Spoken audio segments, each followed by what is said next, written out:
నమ్మకంతో ఏర్పడిన బంధంలో మోసపోయానంటూ ఓ ట్రాన్స్జెండర్ మీడియాను ఆశ్రయించిన ఘటన చర్చనీయాంశంగా మారింది.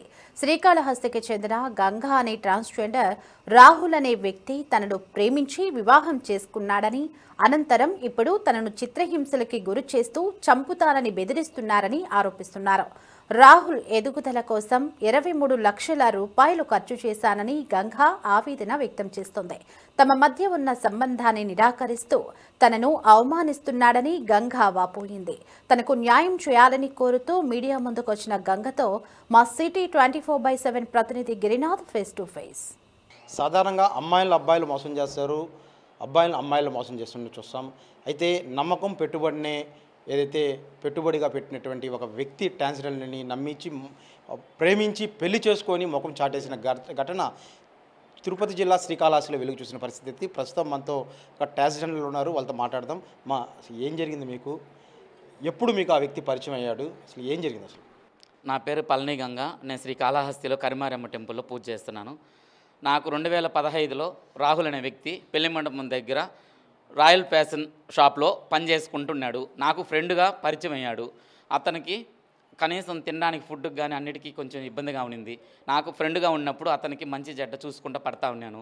అతను 5 సంవత్సరాలు నాతో ఫ్రెండ్స్తో ఉన్నాడు. 2015లో ఫ్రెండ్ అయినాడు. 2020 దాకా ఫ్రెండ్గా ఉన్నాడు. అతను నన్ను పెళ్లి చేసుకుంటాను అనేసి అన్నాడు. మళ్ళీ కొద్ది రోజుల తర్వాత వద్దన్నాడు. నేను పెద్దగా పట్టించుకోపోయే కాడికి వేరే వాళ్ళతో ఎవరితోనే డీప్గా ఉంటాననేసి టక్కని 2021లో పెళ్లి చేసుకుంటాను అనేసి ఒప్పుకున్నాడు. ఇద్దరం ఇష్టపడి 10 మంది సమక్షంలో మంగళ వాయిద్యాలతో కూడా మేళతాళాలతో తలంబ్రాలతో 10 మంది సమక్షంలో అతను పెళ్లి కొడుకై వచ్చి నన్ను ఇష్టపడి పెళ్లి చేసుకున్నాడు. 16 రోజుల పండగ కూడా శాస్త్ర ప్రకారంగా లీగల్గా అందరికీ ఎట్లా పెళ్లి జరిగిన 16 రోజుల పండుగ జరుగుతుందో ఆ విధంగా 16 రోజుల పండగ కూడా చేసుకున్నాము. లక్షణంగా ఉన్నాము. లాక్డౌన్లో బట్టల షాప్ పెట్టిమని వాళ్ళ అమ్మ వాళ్ళ అన్న రాహుల్, వాళ్ళమ్మ అరవింద్, వాళ్ళన్న అరవింద్, వాళ్ళమ్మ నవీన అనే ఆమె లాక్డౌన్లో షాప్ పెట్టిమని అడుగుతున్నారు. ఇప్పుడు నేను పెళ్లి చేసుకున్నాక నా భర్తే కదా ఇంకా మనల్ని నమ్మి చూసుకుంటాడనే లెక్కతో నేను చీటీలేసి ఫైనాన్స్లని ఆడాయడ తీసి నేను షాప్ పెట్టించినాను. షాప్ పెట్టినాక పెద్ద మసీదు పూసల వీధిలో పూర్ణం బేకరీ పక్కన నేను శెట్టిగారు దగ్గర అడ్వాన్స్ ఇచ్చి నేను షాప్ పెట్టాను. షాప్ పెట్టించి అతనికి సరుకులకి బెంగళూరు నుంచి ఏమేమి కావాలన్నీ తెప్పించి అన్నీ చేశాము. లాస్ట్కి అతను షాపు సరిగా టయానికి నడపక దివాళీ తీసేశాడు. ఫ్రెండ్స్తో సినిమాలు షికార్లు అనేసి టైం ప్రకారం షాప్ పెట్టకుండా మధ్యాహ్నం పెట్టేది, సాయంత్రం ఉన్నట్టుండి షాప్ మూసేసి వెళ్ళిపోతున్నాడు. అప్పులు ఎక్కువ అయిపోయి సమస్యలు అయ్యి గొడవలయ్యింది. వాళ్ళమ్మ గొడవలు వేస్తే ఒప్పుకొని నేను మొగుడు పెళ్ళంగా మీరు చేసుకున్నారు, ప్రేమించి పెళ్లి చేసుకున్నావు, కష్టమైన నష్టమైన పడాలా, నువ్వేంది మాట్లాడాను. అవునమ్మా, నీ కొడుకు అప్పులో ఎవరు అడగడం లేదు, నన్ను అడుగుతున్నారు, నీ కొడుకు హ్యాపీగా తిరుగుతున్నాడు అనేసి అడిగిన దానికి ఇది ఇంతే మా జీవితం, నీకు ఇష్టం ఉంటే చూడలేదంటే వాడితో వగదించుకొనేసి వాళ్ళమ్మ గట్టిగా మాట్లాడి నేను కంప్లైంట్ ఇస్తాము నువ్వు రచ్చ చేసినావంటే అది ఇది అని ఆ కోపంతో నేను ఆడ పాయిజన్ తాగి గందరగోళం అయింది. 2021లో పెళ్ళైన మీకు 2021లో పెళ్ళైన మీకు ఎన్ని సంవత్సరాలు వైవాహికం చేసి కొనసాగింది? ఎప్పుడు అసలు గలాట్లు మొదలయ్యాయి? 2023లో గొడవలు ఎక్కువ అయినాయి. 2023లో కాళహస్తిలో 1 టౌన్లో అంజు యాదవ్ మేడం ఉన్నారు. అప్పుడు 2023లో అప్పుడు అక్కడ ఆమె దాకా వెళ్ళి మాట్లాడదామని పోయేకాడికి అక్కడ నాకు కంప్లైంట్ తీసుకోక గొడవ అవుతా ఉండింది. అప్పుడు నేను పాయిజన్ 1 టౌన్ పోలీస్ స్టేషన్లో తాగేసి పడిపోయాను. అంజు యాదవ్ మేడం ఉన్నట్టుండి ఇంకా పడిపోయేకాడికి ఆమె హాస్పిటల్కి అడ్మిట్ చేసేయండి అనేసి కానిస్టేబుల్ తీసుకెళ్ళారు. అతను నన్ను అడ్మిట్ చేసిన 3 రోజుల తర్వాత మా ఇంటికి వచ్చి ఎందుకు ఇట్లా చేసుకున్నావు, అయ్యింది ఇది అయిపోయింది, మన ఎట్టోటి సర్దుకుందాం అనేసి నాతో మంచిగా మాట్లాడి మళ్ళీ నువ్వు ఏం చెప్తే అది వింటాను, ఇంకొకసారి ఇట్లా పిచ్చి పనులు చేయబాక అనేసి కూడా ఉండి మా వాళ్ళని ఎవరిని ఏమి అననీయకుండా నేను చూసుకున్నాను. మేము సర్దుబాటు చేసుకున్నాక 5 నెలల తర్వాత వాళ్ళన్న అరవింద్ అనే అతను సుశీలమ్మ అనే ఆమె నువ్వు ఇంకా ఖాళీగా ఉండకూడదు, షాప్ ఎత్తేసి నువ్వు బయట ఊరికి వెళ్ళిపో అనేసి ప్రెజర్ చేశారు వాడిని. వాడు అనుకొని బయట ఊరికి పోయి నేనేం చేసేది మా అంటే లేదు నువ్వు హోటల్ మీద చదువు అన్నాడు. వాడు నా కాడ వచ్చి హోటల్ మీద చదువు, నాకు ఇంత వయసు అయిపోయినాక నేను చదవలేను అని నా భర్త రాహుల్ చెప్తున్నాడు. నేను సినిమా ఇండస్ట్రీలో చిన్నప్పటి నుంచి నా కోరిక అదేనా చెయ్యి, ఇంత షాప్ పెట్టి ఇన్ని లక్షలు పెట్టావు కదా, సినిమా ఫీల్డ్లో నాకు పోవాలని కోరిక అనేసి చెప్పాడు. అప్పుడు నా ట్రాన్స్జెండర్ దగ్గరికి తీసుకెళ్ళి అత్త ఇట్లా సినిమా ఫీల్డ్లో పోవాలంటున్నాడు, ఇప్పుడే షాప్ పెట్టి నష్టపోయినావు ఇట్లా అంటున్నాడు అనేసి ఒకరు భయమైనా ఉంటుందనేసి వాళ్ళ దగ్గర తీసుకెళ్తే వాళ్ళ దగ్గర చెప్పాడు, అమ్మ అయిపోయింది ఇది అయిపోయింది, నేను సినిమా ఫీల్డ్లో పోతే నేను దీన్ని బాగా చూసుకుంటాను, గొప్పగా చూసుకుంటాను అని మంచి మాటలు చెప్పి ఇప్పుడు సినిమా ఫీల్డ్కి పోయినప్పటి నేను భిక్షాటన చేసి ప్రతి ఒక్క అంగటికి భిక్షాటన చేసి ఆ డబ్బు తెచ్చి అతనికి అమీర్పేటలో తీసుకెళ్ళి వినోద్ సార్ దగ్గర మాట్లాడి సినిమా ఫీల్డ్లో మాట్లాడించి యాక్టింగ్ స్కూల్లో చేర్చినాను. అడ్వాన్స్ కట్టాను యాక్టింగ్ స్కూల్కి, హాస్టల్కి ఫీజీ హాస్టల్కి 6,500 నెలకి, డ్యాన్స్కి అతనికి జాగింగ్ షూ అనేసి మంచి అనేసి బట్టలు అనేసి కనీసం అతను ప్రతి ఒక్క అతని సొంత విషయాలకి అన్నిటికీ నేను ఫోన్పేలో డబ్బులు వేస్తానే ఉన్నాను. వాడుకున్నాడు, అన్నీ ఉన్నాడు. ఇప్పుడు సినిమా ఫీల్డ్లో పోయి 3 సంవత్సరాలు అయ్యింది. ఇప్పుడు జనవరి నుంచి మళ్ళీ మార్పు వచ్చేసి నీతో నాకు సంబంధం లేదు, మా వాళ్ళు నిన్ను వదిలేయమంటున్నారు అనేసి ఆమె వాళ్ళ అవ్వ సుశీలమ్మ ఈ దరిద్రాన్ని వదిలేసిరారా, అప్పుడే నీకు ఇంట్లో స్థానము, ఎల్లకాలం దీంతో ఉంటే నీకు పెళ్ళి ఎట్రా జరుగుతుంది అనేసి ఆమె మాటిని వాళ్ళన్న. ఇప్పుడు పెళ్లి చేసుకోవాలనే ఉద్దేశంతో మేము మీద గలాట పెట్టుకున్నాడు. అసలు ఏం జరిగింది? ఇప్పుడు పెళ్లి చేసుకునేదే కాదు, వాళ్ళు ఒకప్పట్లో ఇల్లు వాకిలి సరిలేదు కాబట్టి ఇల్లు కట్టుకున్నాడు. వాళ్ళ అన్న వచ్చినాక థాయిలాండ్ పోయి వచ్చినాక ఇల్లు కట్టేశాడు.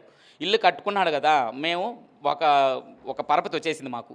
ఇప్పుడు నీతో ఉంటే నాకు అవమానం.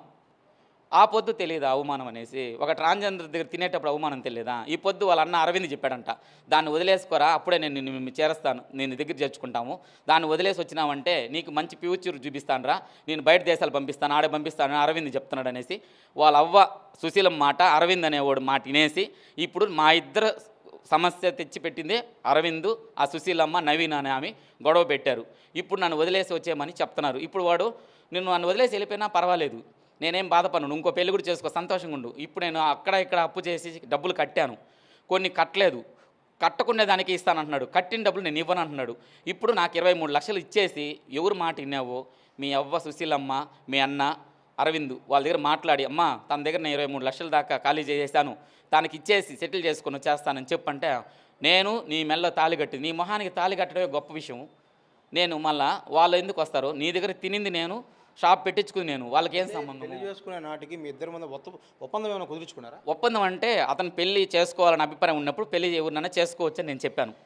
అట్లట్ట ఇప్పుడు ఒక అమ్మాయిని పెళ్లి చేసుకుంటాము, పెళ్లి చేసుకున్నాక ఎట్లా వదిలేస్తాము, నువ్వు కూడా ఒక అమ్మాయితో సమానం కదా అన్నాడు. నేను చెప్పాను, నేను ఒక ట్రాన్స్జెండర్, నాకు పిల్లకాయలు పుట్టరు, ఎవరు ఉండరు, నా జీవితంలాగా నీ జీవితం అవ్వకూడదు, నీకు ఒక అబ్బాయి ఒక అమ్మాయి పుట్టాలి, నీకు ఒక ఫ్యామిలీ ఉండాలి, నా జీవితంలాగా నువ్వు ఎల్లకాలం ఉండకూడదని చెప్తే, ఒక అమ్మాయిని చేసుకుంటే దాని కడుపులో బిడ్డ పుట్టదు, గొడ్రాలు ఉంటుంది, అప్పుడు నేను అనాథ హాస్టల్లో పోయేసి ఒక బిడ్డను తెచ్చి సాక్కుంటాను కదా, అట్టుంటాం అని అట్లా నమ్మించి ప్రేమతో నన్ను నయవంచంతో మోసం చేసేసి ఈ పొద్దు నీకు నాకు సంబంధం లేదు, 3 సంవత్సరాల తర్వాత నేను 10 లక్షలు కావాలంటే కొంచెం ఇస్తాను, నేను బయట దేశాలు చూడాలి, మా అన్న చెప్పినట్టు మా అవ్వ చెప్పినట్టు నేను వదిలేవాలనుకుంటున్నాను అన్నాడు. నువ్వు వినకపోతే 10 మందిని పెట్టి నువ్వు రాత్రి పోతా వస్తా ఉంటే రాడ్డు పెట్టి కొట్టించేస్తాను, నా కాడ తాగుబోతోలు రౌడీలు పిల్లకాయలంతా నాకు తెట్టు ముందర ఉన్నారు, ఆ పిల్లకాయలను పెట్టి నేను కొట్టించేస్తాను రాత్రి అనేసి నన్ను బెదిరిస్తున్నాడు. ఇది నా బాధ.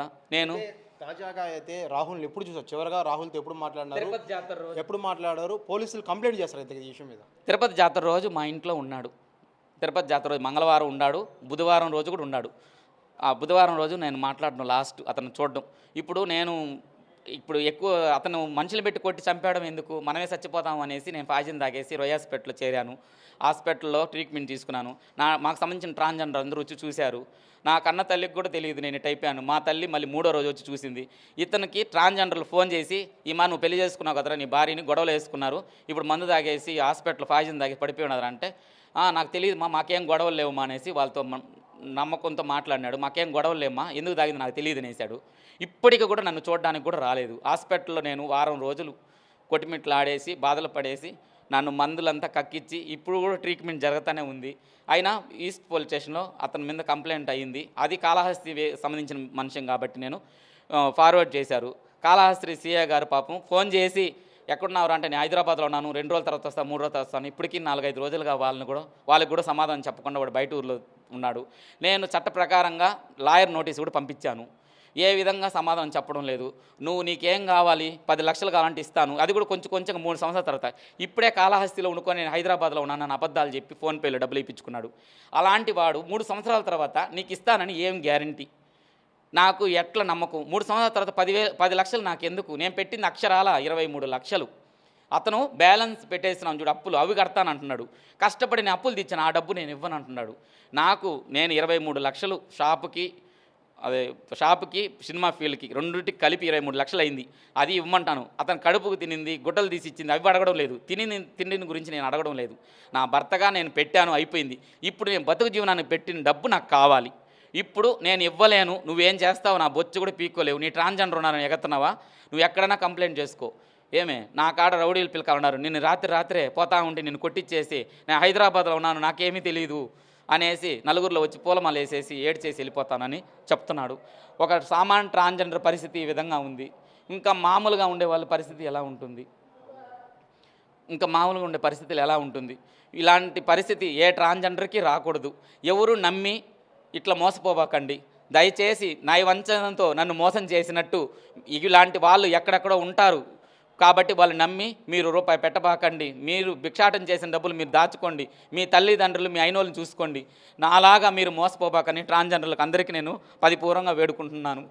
అయితే నమ్మించి నయవంచన చేసి కేవలం ప్రేమ పేరుతో డబ్బు నగల కోసం తన వద్దకు వచ్చాడు.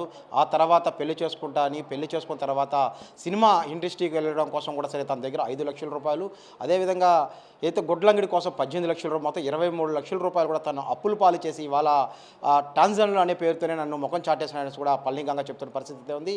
అయితే తిరుపతి జిల్లాలో జరిగిన ఈ యొక్క ఘటన మీద పోలీసులు కూడా ఫిర్యాదు చేసినప్పుడు కూడా గతంలో దాని గురించి పట్టించుకోకపోగా తాజాగా తను పాయిజన్ తీసుకున్నప్పుడు మాత్రం పోలీసులు కూడా సహకరించి అతనికి ఫోన్ చేసినప్పుడు కూడా సరే అతను అందుబాటులోకి రాలేదని కూడా పళని గంగ చెప్తున్న పరిస్థితి ప్రస్తుతం తిరుపతిలో ఉంది. కెమెరామెన్ లోకేష్ గిరి, సిటీ 24 తిరుపతి నుండి.